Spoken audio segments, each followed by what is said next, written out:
Queridos, nós vamos meditar em um trecho da Escritura. E assim, o meu intento é poder, de alguma forma, fazer algumas provocações com os irmãos, no sentido de que a gente possa entender um pouco mais a nossa relação com Deus, de que forma que ela tem que ser mantida, alguns parâmetros que nós precisamos observar na nossa relação com Deus. Nós sabemos, por exemplo, quando nós lemos o Salmo 19, no verso 1, diz que os céus proclamam a glória de Deus e o firmamento anuncia as obras da mão de Deus. Então nós sabemos que Deus é maravilhoso, Ele é um Deus grandioso, Ele fez todas as coisas. Então o Deus que nós cremos é um Deus, além de maravilhoso, Ele é um Deus infinito. Nós não conseguimos pensar com clareza nas coisas de Deus. Se a gente parar para pensar e tentar buscar de forma absoluta as coisas de Deus, a gente vai ficar um pouco perdido. Agora, isso não significa que Deus não possa ser conhecido.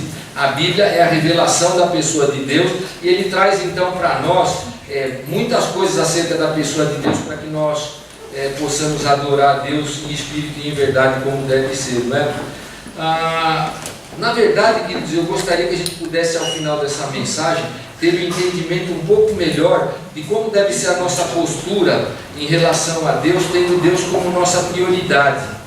Deus deve ser prioridade na nossa vida sempre. O que acontece muitas vezes, queridos? Isso é uma constatação da nossa experiência. Nós conhecemos a Deus através da Escritura, como eu disse, pelas obras que foram criadas. Acontece que às vezes pode acabar acontecendo na vida de cada um de nós e de todos nós, que a gente pode se distanciar um pouco da pessoa de Deus, mesmo que a gente esteja em contato com a palavra de Deus. Isso é possível acontecer. A Bíblia pode oferecer conhecimento intelectual de Deus também, até para o ímpio. O ímpio pode ler a palavra, e se a gente não fizer uma leitura adequada e fizer um processamento da palavra de Deus, buscando as coisas de Deus, a gente corre o risco de poder ter um Deus de papel, ou um Deus que é fruto de algumas abstrações nossas, que a gente fica assim, a gente pensa em Deus e de alguma forma a gente tem alguns entendimentos a respeito de Deus, mas Deus não está no lugar certo, na posição certa, ou como Ele deveria estar, tendo em vista aí as suas prerrogativas, os seus atributos. Na verdade, queridos, uma leitura, talvez num lugar silencioso, sem nada distraindo, uma leitura de um bom trecho da Escritura que está revelando atributos de Deus, que está falando da pessoa de Deus, ele deveria quase que nos fazer ir de rosto em terra.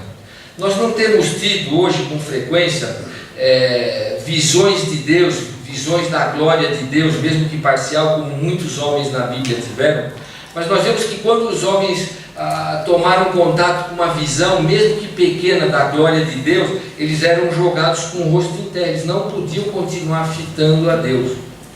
Talvez a Escritura não vá produzir em nós alguma atitude assemelhada fisicamente, mas eu creio que espiritualmente meditar nas coisas de Deus deveria nos deixar sempre maravilhados. Deveria de alguma forma mexer com a gente, que a gente iria falar: nossa, mas eu estou vendo algumas coisas aqui, mas é assim mesmo que é Deus? Deixa eu parar para refletir mais um pouco nisso. E Deus deveria sempre impressionar profundamente todos nós. Isso é o que deveria acontecer. E aí o que acontece? A partir dessa visão de Deus que vai mexer com o nosso coração, a gente iria cumprir aquilo que é nosso dever e nosso papel como crente, que é glorificar a Deus. O que vai fazer a gente glorificar a Deus? O que vai fazer a gente poder olhar e falar: Deus, como o Senhor é maravilhoso? É entrar em contato com os atributos de Deus, é conhecer a pessoa de Deus com intimidade. E aí então o nosso coração vai ficar movido dessa atitude.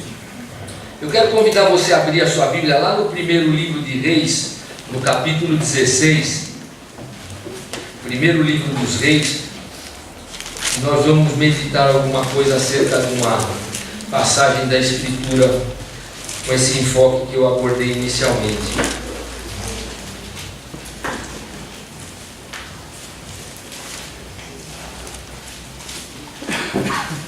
Eu vou ler os versos 29 até 33. Capítulo 16 de primeiro livro dos Reis.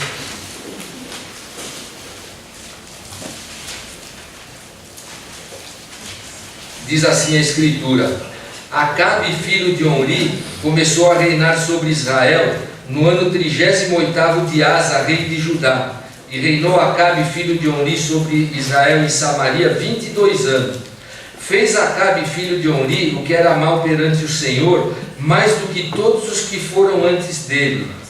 Como se fora coisa de somenos andar ele nos pecados de Jeroboão, filho de Nabate, tomou por mulher Jezabel, filha de Etbaal, rei dos Sidônios, e foi e serviu a Baal e o adorou. Levantou um altar a Baal na casa de Baal que edificara em Samaria.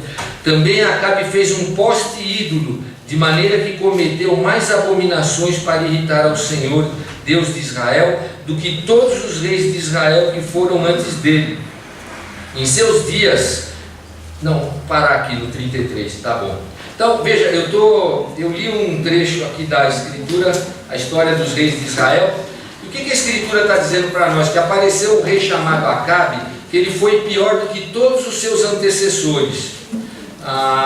Nós vimos aí, ele não só se casou com uma mulher que não era israelita, mas ele também abraçou a sua fé. E é por isso que a Escritura, do primeiro livro ao último, condena os casamentos mistos. A Bíblia diz que porque não deve haver casamento misto, é porque a fé do ímpio vai contaminar o que crê no Senhor. E aqui aconteceu isso. Então Acabe foi o pior dos reis, porque afrontou a Deus, diz a Escritura, mas ele se tornou adorador de Baal. Ele construiu um templo para Baal, com uma estátua, e ainda fez postes ídolos, junto com a sua mulher Jezabel aí, não é? Interessante, só para a gente saber um pouco, Baal era um deus muito popular em toda a Canaã.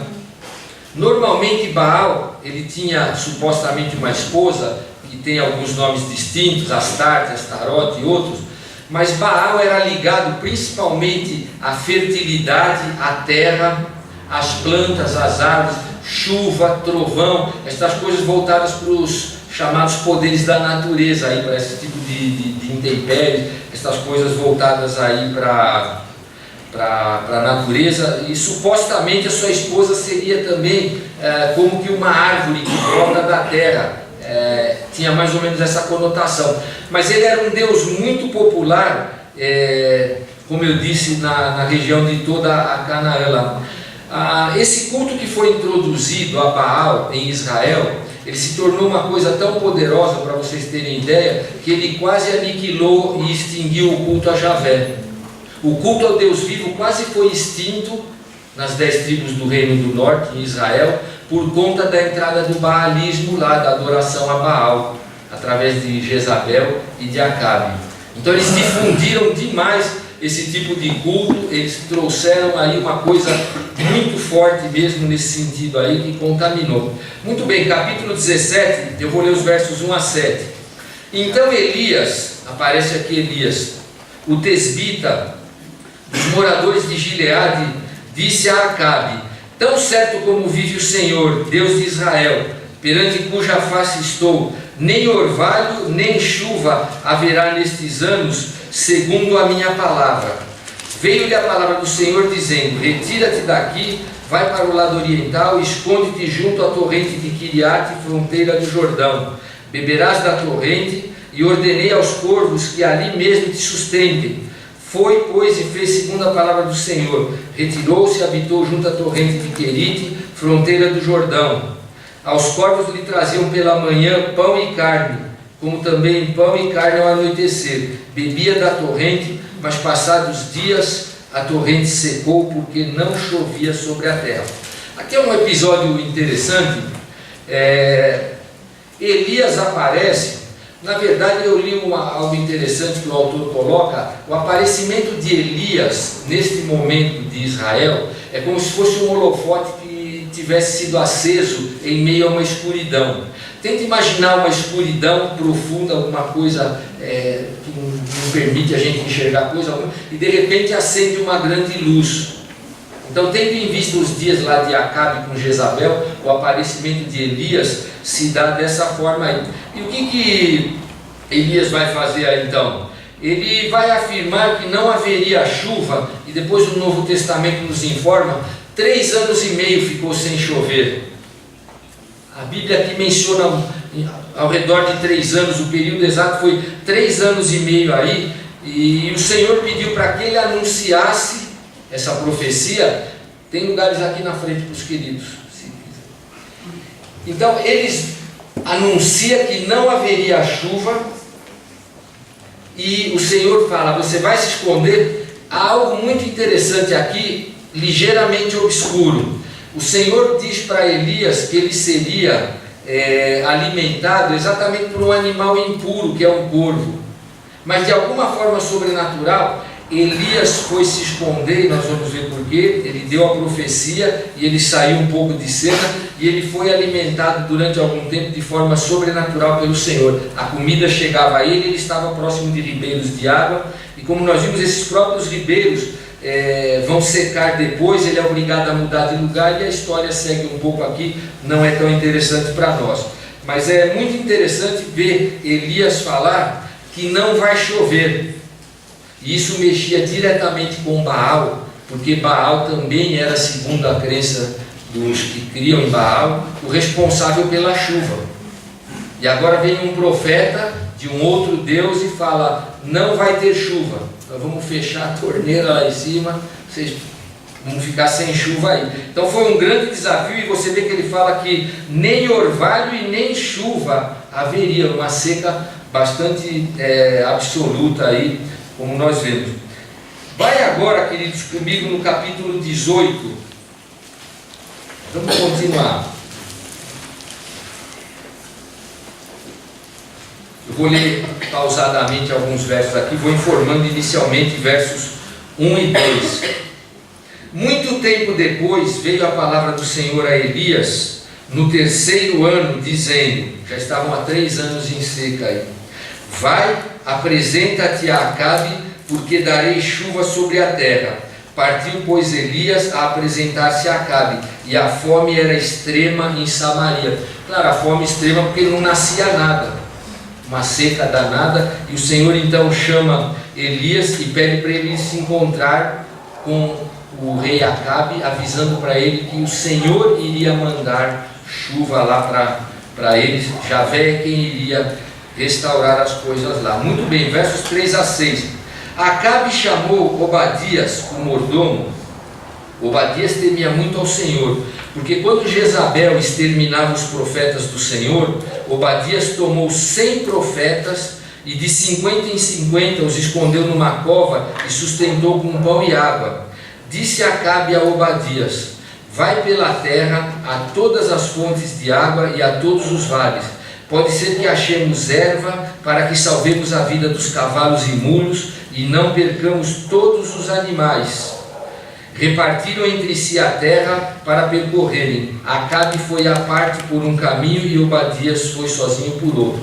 Esse Obadias não é o profeta bíblico lá do livro dos profetas menores, Obadias. É um outro Obadias. Obadias era um homem temente ao Senhor. Deus falou para Elias: vai procurar falar com o rei Acabe. E imediatamente muda um pouco a cena. Acabe busca esse seu oficial e fala para ele: vamos sair cada um para um lado para procurar água, ou um pasto, alguma coisa para dar para os animais, porque nós vamos perder todos os animais, a seca está muito intensa. Vamos ver se a gente acha alguma coisa que possa nos socorrer nesse sentido. Agora olha que interessante, eu falei anteriormente sobre o casamento, né? O verso 4 diz: Jezabel exterminava os profetas do Senhor. Então veja que ela era boazinha, Jezabel. Ela estava pegando os profetas de Javé, o Deus vivo, e estava exterminando a todos por conta do culto a Baal. E foi isso que Acabe abraçou com sua mulher. Foi essa fé que ele passou a professar quando ele se juntou a ela. Eles estavam matando os profetas do Deus vivo. E o Senhor, de forma, como sempre, sobrenatural, mas com tudo muito bem planejado, pediu para que Elias ficasse um tempo destacado, para talvez não ser morto por essa mulher. E aí ele volta agora aqui no cenário, e ele tem que falar com Acabe. e eles estão procurando ali de alguma forma mantimento, não é? Vejam que esse Obadias era um homem piedoso. Ele escondeu 100 profetas do Senhor, 2 grupos de 50, e os sustentou enquanto eles estavam fugindo do mandato de Jezabel de matá-los. Era um homem piedoso, né? Versos 7 a 15. Estando Obadias já de caminho, eis que Elias se encontrou com ele. Obadias, reconhecendo-o, prostrou-se com o rosto em terra e disse: És tu, meu senhor Elias? Respondeu-lhe ele: Sou eu. Vai e dize a teu senhor. Ele pede para Obadias ir falar com o rei Acabe. Vai e dize a teu senhor: eis que aí está Elias. Ele falou para Obadias: vai lá e fala para o rei que eu quero falar com o rei. Elias falou, ele pediu para Obadias: fala para o rei Acabe que eu quero conversar com ele. E o que Obadias vai dizer? Porém ele disse: em que pequei para que entregues teu servo na mão de Acabe e ele me mate? Tão certo como vive o Senhor teu Deus, não houve nação nem reino onde meu Senhor não mandasse homens à tua procura, e dizendo a eles: aqui não está. Fazia jurar aquele reino e aquela nação que te não havia achado. Então veja, Obadias falou: está me mandando ir falar com Acabe, ele vai me matar. Porque Acabe mandou todo mundo sair te procurando, Elias, e nós voltamos, nós não te achamos, nós falamos para Acabe que nós não tínhamos te achado. E ele segue: agora tu dizes, vai e dize a teu senhor, eis que aí está Elias. Poderá ser que, apartando-me eu de ti, o Espírito do Senhor te leve, não sei para onde, e vindo eu a dar as novas a Acabe, e não te achando ele, me matará. Eu, contudo, teu servo, temo ao Senhor desde a minha mocidade. Então veja que Obadias ficou com medo. Ele falou: eu vou lá falar para o rei que você está aqui. Aí enquanto eu vou lá, você sai daí, ele vai me matar. Eu sou temente a Deus, mas o que você está me pedindo é praticamente a morte, porque eu não acredito que você vai ficar aqui esperando. Porque ele sabia que estavam sendo mortos os profetas aí do Deus vivo, né?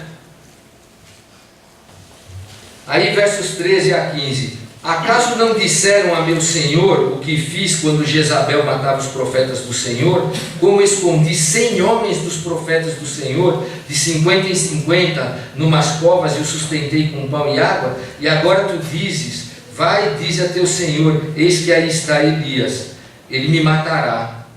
Disse Elias: tão certo como vive o Senhor dos exércitos, perante cuja face estou, deveras hoje me apresentarei a ele. Então Elias deu garantias para Obadias que ele não iria fugir. Pode ir lá e avisar que eu vou me encontrar com quem queria matá-lo. Segue o texto. Então foi Obadias encontrar-se com Acabe e lhe anunciou, e foi Acabe ter com Elias. Então veja, Obadias falou com Elias, depois falou com Acabe, e houve o encontro entre o rei Acabe e Elias, conforme o verso 16. Vou ler versos 17 a 19, a nossa história continua aí. Vendo-o, disse-lhe Acabe: és tu, ó perturbador de Israel. Então ele era um rei, além de ser um cara desalmado, um cara sem coração, um ímpio, supostamente pela sua adoração a Baal. Olha a maneira como ele recebe o profeta do Senhor. É você, o perturbador de Israel, que está aí? Foi a pergunta que ele fez. E Elias então vai responder a ele: eu não tenho perturbado a Israel, mas tu e a casa de teu pai, porque deixastes os mandamentos do Senhor e seguiste os Baalins. Agora, pois, manda juntar a mim todo Israel no Monte Carmelo, como também os 450 profetas de Baal e os 450 profetas do poste ídolo que comem da mesa de Jezabel. Então veja que nesse ponto Elias tem uma pequena discussão com Acabe ali, mas ele lança um desafio bastante ousado. Ele fala para Acabe: pega os 450 profetas que partilham da mesa com a tua mulher, esses falsos profetas, e junta todos eles lá num lugar do Monte Carmelo. E é muito interessante a chamada dele, porque Elias vai propor aqui um duelo e ele marcou o duelo no campo do inimigo. O Monte Carmelo era uma terra que não era usada por Israel, ela pertencia a Canaã. E importante a gente perceber, nós vamos olhar aqui, Elias está convidando 450 profetas para um duelo, onde ele vai sozinho e no campo do inimigo. Não era fácil não, hein? Um desafio desse, 1 contra 450. Muito bem, ele estabelece o campo de batalha lá no Monte Carmelo, que era a terra dos deuses cananeus. E como eu disse, ele marca um jogo para o campo do adversário. Verso 20 diz: então enviou Acabe mensageiros a todos os filhos de Israel e ajuntou os profetas no Monte Carmelo. Então veja que o rei Acabe aceitou, aí pareceu para ele que acho que a coisa era boa, 450 contra 1, quem não vai nesse jogo? Quem é que não torce para o seu time? Não é? 450 contra 1, e segue a escritura, eu vou até o verso 24. Então Elias se chegou a todo o povo e disse, aí Elias cumpriu seu papel de profeta: até quando vocês vão vacilar ou cochear, conforme a versão, ou oscilar entre dois pensamentos? Se o Senhor é Deus, segui-o. E o Senhor aqui é Javé. Se Javé é Deus, sigam a Javé. É o que ele fala aqui para eles.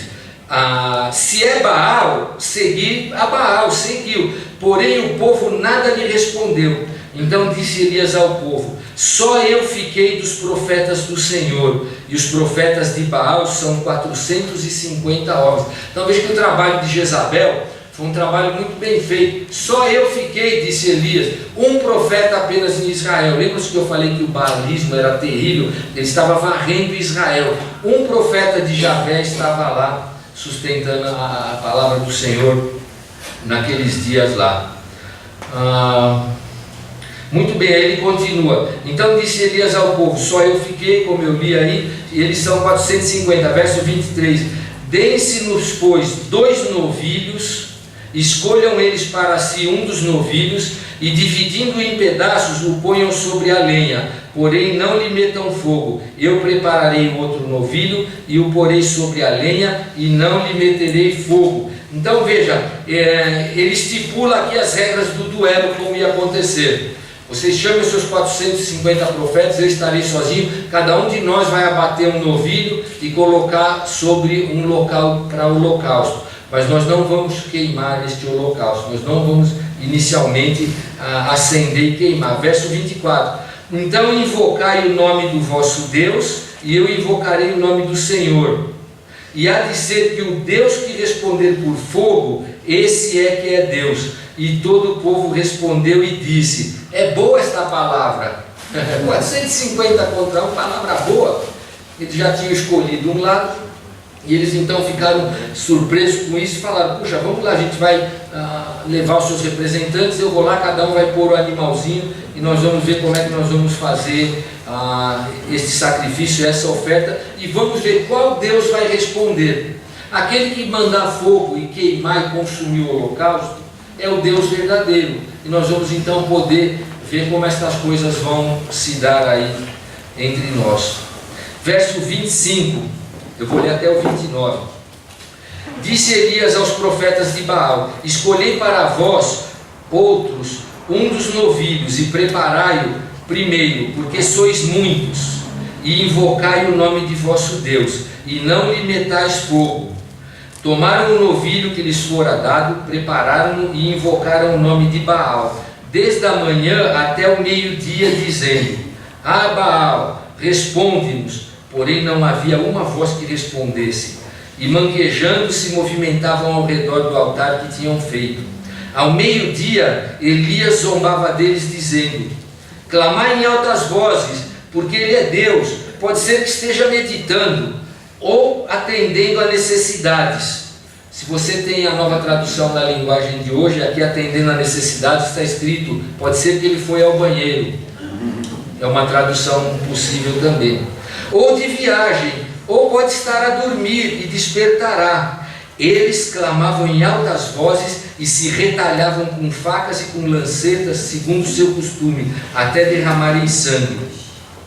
Passado do meio-dia, profetizaram eles até que a oferta de manjares se oferecesse, porém não houve voz, nem resposta, nem atenção alguma.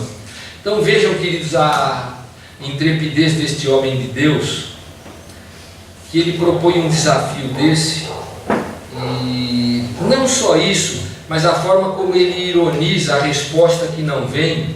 Olha, vocês estão clamando, ele é um Deus, né? Quem sabe ele está ocupado, está com muitas coisas para ser feitas, pode estar dormindo, grita mais alto. E eles, conforme o costume da época, se retalhavam com lanças. Estavam indo até o próprio sacrifício físico, para ver se de alguma forma haveria uma mediação do Deus Baal. Por quê? Porque os sacrifícios, inclusive de crianças, eram comuns. Oferecer vidas para essas divindades. Então eles estavam não indo às vias de até a última instância de se matar, mas estavam derramando o próprio sangue. E Elias falando: poxa, que legal, grita mais alto, faz alguma coisa. E a palavra de Deus vai nos mostrar aqui que eles fizeram a sua parte, até mesmo se flagelando, e nada, absolutamente nada aconteceu. Eu vou ler a partir do verso 30 agora. Então Elias disse a todo o povo: chegai-vos a mim. E todo o povo se chegou a ele, todo o povo se chegou a ele. Elias restaurou o altar do Senhor, que estava em ruínas. Por que o altar do Senhor estava em ruínas? Porque Jezabel e Acabe haviam derrubado, substituído pelo culto a Baal. Então ele restaurou o altar que havia sido derrubado por conta do baalismo lá. Tomou 12 pedras, segundo o número das tribos dos filhos de Jacó, ao qual viera a palavra do Senhor, dizendo: Israel será o teu nome. Com aquelas pedras edificou o altar em nome do Senhor. Depois fez um rego em redor do altar, tão grande como para semear 2 medidas de semente. Ele fez um altar e uma canaleta em volta, profunda, ao redor daquele altar. Ele fez uma canaleta assim, onde caberia bastante conteúdo aí. 2 medidas de semente aí, conforme é feito na plantação. Então armou a lenha, dividiu o novilho em pedaços e pô-lo sobre a lenha. E disse: enchei de água 4 cântaros e derramai-o sobre o holocausto e sobre a lenha. Eu acredito que eles devem ter ficado bem aborrecidos com isso, porque faltava água. E alguém vem e pede para jogar água em cima do holocausto, um desperdício desse de água. Então a gente vê que a ironia continua ainda por trás aqui do que Elias está fazendo. Joga água em cima desse novilho, aí molha esse altar todo aí, não é? Enchei de água 4 cântaros e derramai-o sobre o holocausto e sobre a lenha. Disse ainda: fazei-o segunda vez, e o fizeram, mais 4 cântaros. Disse mais: fazei-o terceira vez, e fizeram terceira vez. Ensoparam bem lá a madeira, todas essas coisas lá, né? Que estavam prontas. De maneira que a água corria ao redor do altar. Ele encheu também de água o rego. Ele encheu tudo, ensopou tudo. Ele fez o seu preparativo lá, conforme o que ele estaria para fazer, guiado pelo Senhor. Encharcou tudo, deixou tudo molhado lá. O que vai acontecer? Verso 36. No devido tempo, para se apresentar a oferta de manjares, aproximou-se o profeta Elias e disse: ó Senhor, Deus de Abraão, de Isaque e de Israel, fique hoje sabido que tu és Deus em Israel, e que eu sou teu servo, e que segundo a tua palavra fiz todas estas coisas. Responde-me, Senhor, responde-me, para que esse povo saiba que tu, Senhor, és Deus, e que a ti fizeste retroceder o coração deles. Então caiu o fogo do Senhor e consumiu o holocausto e a lenha e as pedras e a terra, e ainda lambeu a água que estava no rego. O que vendo todo o povo caiu com o rosto em terra e disse: o Senhor é Deus, o Senhor é Deus. Então vejam, queridos, que enquanto os homens de Baal, em número de 450, se retalhavam, gritavam, Elias faz uma breve oração invocando ao Deus verdadeiro. E nós vemos então a diferença do que aconteceu. Aquele holocausto, o fogo desceu do céu. Talvez, eu estou especulando, não está na Bíblia, talvez o fogo veio na forma de um trovão, porque Baal também era Deus do trovão, e eles chamaram e o fogo não veio de Baal. Mas da parte de Javé o fogo desceu e fulminou tudo, derreteu pedras, sumiu tudo ali, mas deve ter ficado assim uma cinza ali só, porque até as pedras foram consumidas, tamanha a força do que aconteceu, não é? Deus respondendo de forma assim poderosa e promovendo arrependimento. O povo falou: Jeová é Deus, não é Baal não. Vamos retomar a nossa fé, porque nós vimos agora aqui que Baal é nada, Baal é zero, ele não é ninguém. E o povo então, não sei em que medida ao certo, mas o texto diz que o povo caiu com o rosto em terra. Manifestação gloriosa de Deus, rosto em terra, adoração, temor reverencial de Deus, uma manifestação de Deus. O povo caiu, não quer nem ficar olhando aqui, porque não sei o que pode acontecer. Deus infundindo no coração deles temor reverencial. O verso 40 diz: disse-lhes Elias: lançai mão dos profetas de Baal, que nenhum deles escape. Lançaram mão deles, e Elias os fez descer ao ribeiro de Quizon, e ali os matou. O que Elias fez? Elias obedeceu o que está lá em Deuteronômio capítulo 13. Falsos profetas e adoradores de ídolos dentro do arraial de Israel tinham que ser punidos com a morte. Então eles eram falsos profetas e adoradores de Deus estranho. Então Elias, não é que Elias foi vingativo, ele fez cumprir a lei. Ele menciona, conforme você pode depois ver, Deuteronômio capítulo 13 lá na sua casa. Falso profeta no meio do povo, se a profecia dele não se cumpre, se ele é adorador de Deus estranho, ele tem que pagar com a sua própria vida. Então Elias manda que seja cumprida a lei aí. Nós não vamos ler, queridos, mas se você olhar um pouquinho para frente aí depois dessas coisas, pelo fato do povo ter se arrependido, o Senhor Deus vai enviar chuva para o local, para aquela região toda. A chuva depois de 3 anos e meio vai vir e vai voltar a abençoar. Então veja que o Deus do trovão não manda trovão, o Deus da chuva não manda chuva, o Deus da plantação não faz nascer plantação. Ele não fazia absolutamente nada. Quem realizou todas estas coisas foi o Senhor nosso Deus.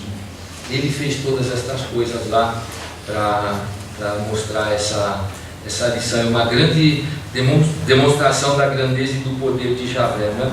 E o que nós poderíamos, queridos, eu queria vincular o que eu falei inicialmente, tirar talvez como lição de todo esse episódio, algo assim muito espetacular e pouco peculiar também, né? Não é uma experiência do nosso cotidiano, alguma coisa nesse sentido, mas mesmo assim algumas lições aí, né?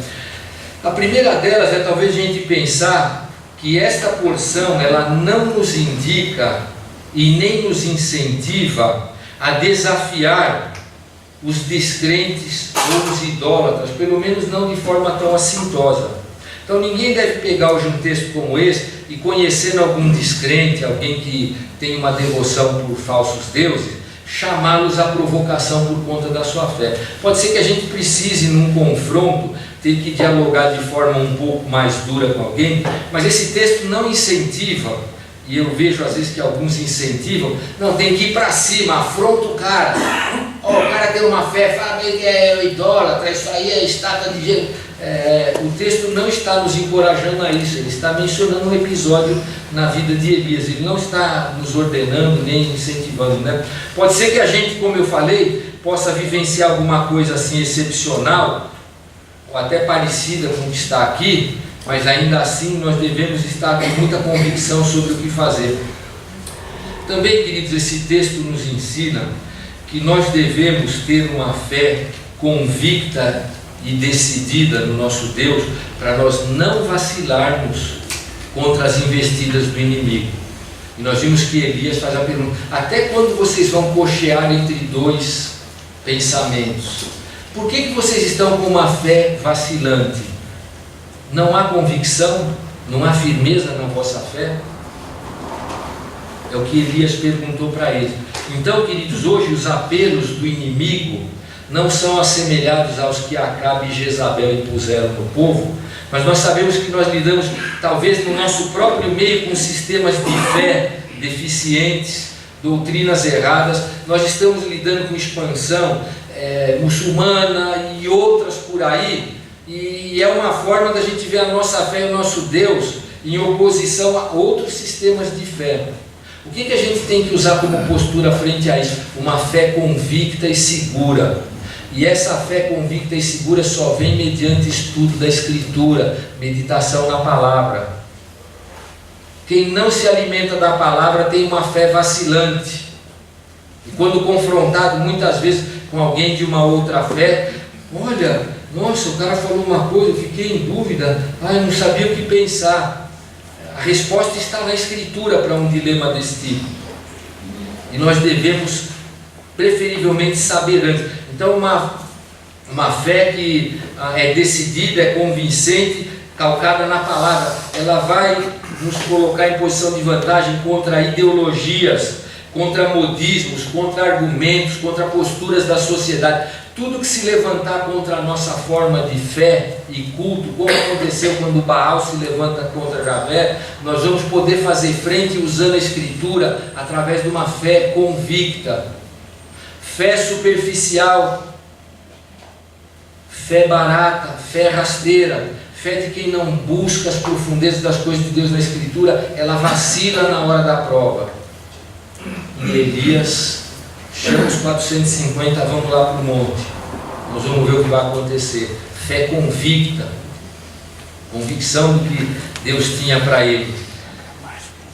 O que nós podemos depreender também, olhando para a Escritura acerca de Elias no episódio, Elias conseguiu fazer estas coisas não só pela sua profunda convicção das coisas de Deus, mas também porque certamente estava cheio do Espírito. E se nós não estivermos cheios do Espírito buscando a Deus, a nossa fé também vai vacilar. Quando vierem as provas, quando vier lá, estão vindo matar aqui quem é da tua fé. Ih, rapaz, então é melhor dar um migué aqui, porque aí vem o vacilo, vem o medo, o temor, falta de palavra, falta de estar cheio do Espírito. E Elias se mostrou cheio do Espírito Santo também, para poder ter a convicção que ele teve, até o ponto de poder zombar. Talvez não tivesse uma fé profundamente arraigada na confiança de Deus, e não estivesse cheio de Espírito, ele poderia falar, deixa eu ficar quietinho e esperar da hora, vai que desce alguma coisa. Poderia vacilar, vai que de fato existe um tal de Baal, e quem sabe pode acontecer alguma coisa. Ele não vacilou em momento algum, ele foi convicto do início ao fim. O que mais que eu queria compartilhar com vocês, queridos? Tradicionalmente, se você de vez em quando ouve mensagens por aí, a gente vai perceber que nós ouvimos muitas vezes esta passagem nos estimulando a ter uma coragem muito grande para provar a Deus, a fim de conseguir um ato miraculoso na nossa vida, um grande livramento, um ato de poder de Deus, uma cura, um alívio. Olha, você tem que ser igual a Elias. Bota a tua fé aí, todo o coração, luta com Deus, desafia a Deus que o milagre vai vir. A gente ouve muito isso e sempre fica aquela expectativa de que a gente, então eu vou pôr Deus à prova e para que ele faça alguma coisa grandiosa, já que ele fez com Elias, então desafia a Deus, lute com Deus, brigue com Deus. E eu não estou dizendo que a gente não deve ser perseverante na oração, mas é a forma de abordar Deus, achando que talvez esse texto pudesse ser um paradigma, não é? Queridos, Deus pode fazer todas estas coisas que eu acabei de falar. Ele pode fazer milagres, curar doenças, fazer coisas impossíveis, assemelhadas às que Elias experimentou. Deus pode fazer todas estas coisas e nós não podemos duvidar. Mas eu quero falar para você uma coisa com muita convicção. Esta passagem não está ensinando isso. A passagem não está ensinando para você que você deve usualmente tomar Elias como um modelo para fazer as suas petições e para talvez de alguma forma trabalhar a sua fé. Qual é o grande ensino, o ensino central desta passagem? Vamos ler o verso 37 aí do capítulo 18. E Elias mesmo vai responder. Por que ele pediu para Deus operar esse milagre? Por que ele quis fazer esse portento lá? Por que ele quis fazer esse ato glorioso? Verso 37 diz: responde-me, Senhor, responde-me para que este povo saiba que tu, Senhor, és Deus e que a ti fizeste retroceder o coração deles. O que Elias está colocando aqui? O intento de Elias era restabelecer a adoração a Javé em Israel. Ele não buscou nada que fosse para ele um favor pessoal de Deus. Quem sabe vão me respeitar, agora eu vou aparecer fazendo um milagre aí, de alguma forma eu me tornarei grande. Não, querido. Qual era o desejo do coração dele? Senhor, eu quero que eles retrocedam o coração e voltem a crer no Senhor. Eu quero promover a tua glória, eu não quero buscar um favor para mim. Percebem a diferença, uma atitude de coração? Então quando alguém fala, não, pega o exemplo de Elias, vai para cima, Elias quis buscar coisa grandiosa. Nada era para ele, ele quis promover a glória de Deus. Que coisa espetacular de poder ver aqui. Ele queria engrandecer ao Senhor e não medir força com Baal, e nem com os profetas de Baal. Ele não foi para o confronto, eu vou ganhar para mostrar agora que não. Eu quero fazer isso, guiado por Deus, cheio do Espírito, com convicção, com decisão de fé, para que estas pessoas se dobrem ao Senhor. Para que o culto a Javé seja restabelecido aqui, para que haja uma adoração verdadeira. Totalmente diferente do que a gente muitas vezes é levado a pensar com algumas coisas. Agora, queridos, algo interessante: Deus sempre honrará os seus servos. Nós não podemos perder essa convicção aqui, de que Deus sempre vai nos honrar como seus filhos, mesmo que não fazendo nada espetacular. Deus não deve ser honrado porque faz o espetacular. Deus deve ser honrado porque Ele é Deus, em primeiro lugar, ainda que Ele não faça nada. Então nós não precisamos esperar o espetacular para adorar a Deus. A atitude de Elias foi antecipada, porque ele adorava a Deus, ele foi lá e conseguiu mediar o espetacular. Ele não mediou o espetacular para que a sua fé fosse de alguma forma turbinada, não sei qual a palavra aí aumentava, não é? E nós precisamos crer nisso. Nós cremos num Deus fiel, num Deus que anda conosco, num Deus que sabe o que nós precisamos, num Deus que conhece o nosso coração. Deus sabe todas as coisas, ainda que Ele nunca vá fazer descer um raio lá de cima na tua frente. E nós devemos crer em Deus assim.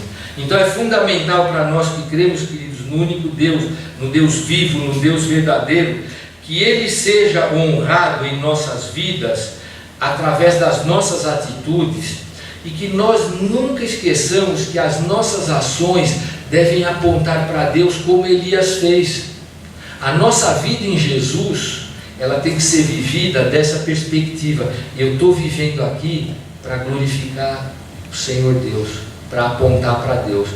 A vida de Elias, após esse milagre aqui, ele não continuou com muito prestígio, tanto é que logo após, depois ele vai correr aqui, depois desse episódio de Jezabel, vai se esconder com medo, a fé vacila, mas à medida que ele faz todas estas coisas aí, ele está apontando para a glória de Deus. Ele não foi enaltecido por isso, porque também não visava sequer isso. Ele queria promover a glória de Deus.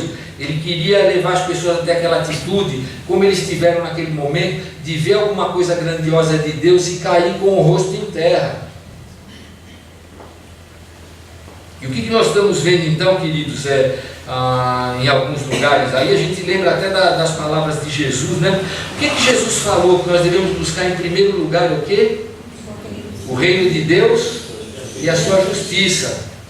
E infelizmente a gente normalmente não age dessa forma, buscando em primeiro lugar o reino de Deus e a justiça dele. Elias fez isso, ele buscou a glória de Deus e a justiça de Deus.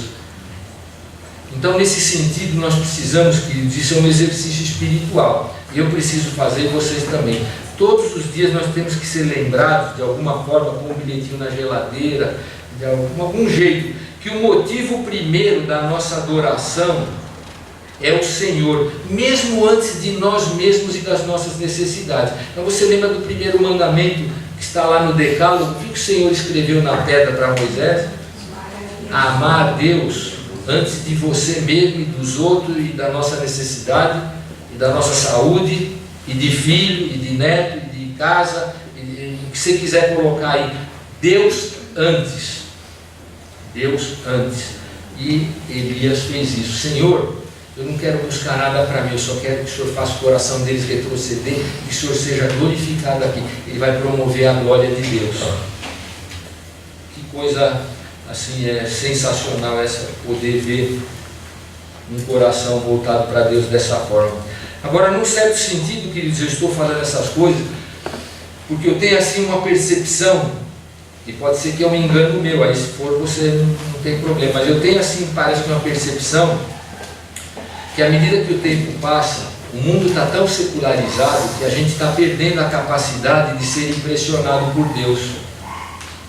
Por isso que eu falei, às vezes nós vamos para a Escritura e parece que a gente tem um mero Deus de papel, ou um Deus de alguns conhecimentos que a gente já teve e processou na mente, e a gente vai na Escritura e vê Deus fazer coisas absurdamente grandes, e a gente não consegue dobrar o joelho, pôr o rosto em terra e falar: Senhor, como o Senhor é maravilhoso, como o Senhor é grande, olha o que o Senhor fez. Deus deveria impressionar o nosso coração sempre com as coisas que Ele faz, porque a distância entre Ele e nós é tão grandiosa. E o que acontece? A gente está acostumado a ir até Deus sempre para ver se Ele vai fazer alguma coisa, ou se Ele pode de alguma forma interceder. Eu não estou dizendo que isso é errado, também tem o seu lugar, mas num certo sentido, queridos, a percepção que a gente tem é que parece que à medida que o tempo passa, embora a Bíblia fala que nós temos imagem e semelhança de Deus, mas a gente acaba tendo um Deus que é semelhante demais a nós, no sentido em que a gente não vai até Ele para se dobrar a grandeza, a gente está trazendo Ele aqui para baixo. Então a gente acaba produzindo um Deus, talvez pela superficialidade com a qual nós vemos na Escritura, que Ele fica um pouco vulgar, é um grande amigão. Aí, amigão, papá. Assim, a gente não se impressiona com os portentos de Deus.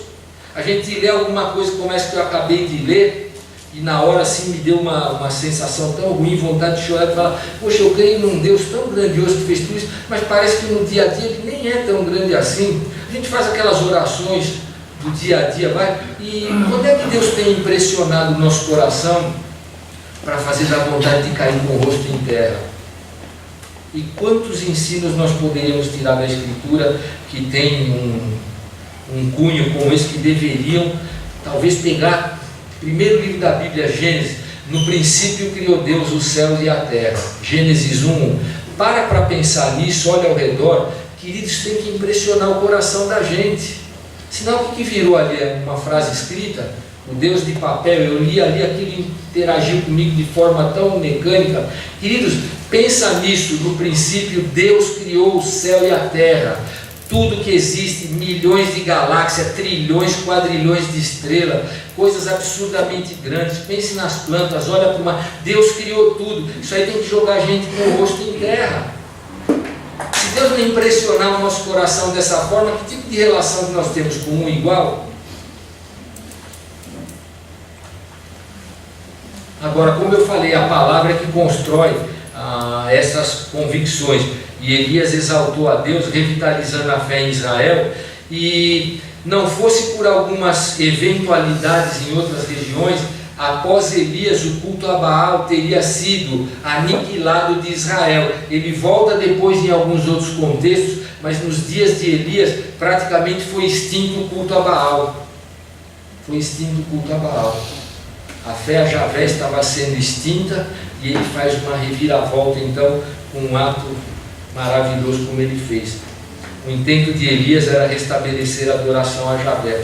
Então, queridos, eu queria que você considerasse muito seriamente o fato de que nós devemos ter em Deus, no Senhor nosso Deus, prioridade total.